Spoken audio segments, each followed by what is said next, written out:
On this historic day, when India takes her place as a free and independent dominion in the British Commonwealth of Nations. अंग्रेजों ने फरवरी 1947 में ही भारत को गुलामी की जंजीर से स्वतंत्र करने का ऐलान कर दिया था। ये स्वतंत्रता कैसी होगी, किस कीमत पर होगी, इसका खाका भारत के अंतिम वायसराय माउंटबेटन, कांग्रेस और मुस्लिम लीग के नेताओं ने तैयार किया। एक ऐसी योजना तैयार की गई जिसका फायदा इन तीनों के अलावा किसी और को नहीं हुआ। भारत के 3 टुकड़े कर दिए गए, एक हिस्सा भारत, 2 हिस्से पश्चिमी और पूर्वी पाकिस्तान कहलाए। लाखों बेकसूरों के खून से भारत और पाकिस्तान का नक्शा बनाया गया। कांग्रेस के कपट, नेहरू के लालच और मुस्लिम लीग की फूट नीति के चलते भारत का बंटवारा हुआ।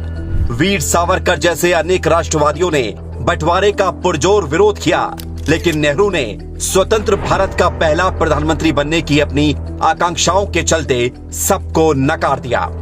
देश की आजादी से पहले शुरू हुआ हिंदुओं और सिखों का कत्लेआम आजादी के बाद भी कई दिनों तक चला। विभाजन विभीषिका का जो दर्द भारत ने तब महसूस किया था, वो एक बार फिर बांग्लादेश के हालात देखकर ताजा हो गया।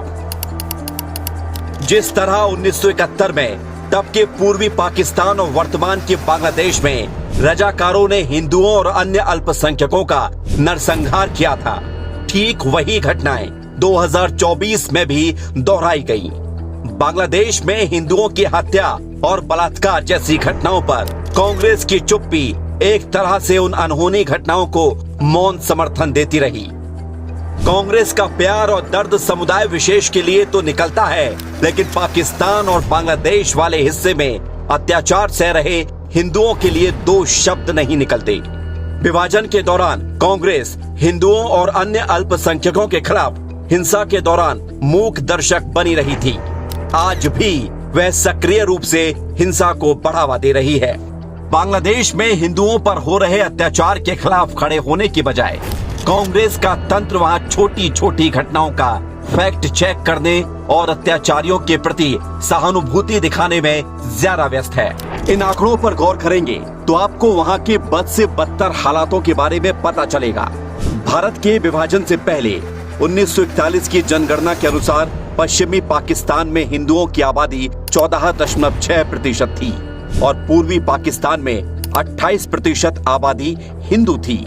पाकिस्तान के गठन के बाद पश्चिमी पाकिस्तान के 47 लाख हिंदू और सिख शरणार्थी के रूप में भारत चले आए। उसके बाद 1951 की पहली जनगणना में पश्चिमी पाकिस्तान में हिंदुओं की आबादी कुल आबादी का 1.6% ही रह गई और पूर्वी पाकिस्तान जो आज का बांग्लादेश है, यहाँ पर 22%।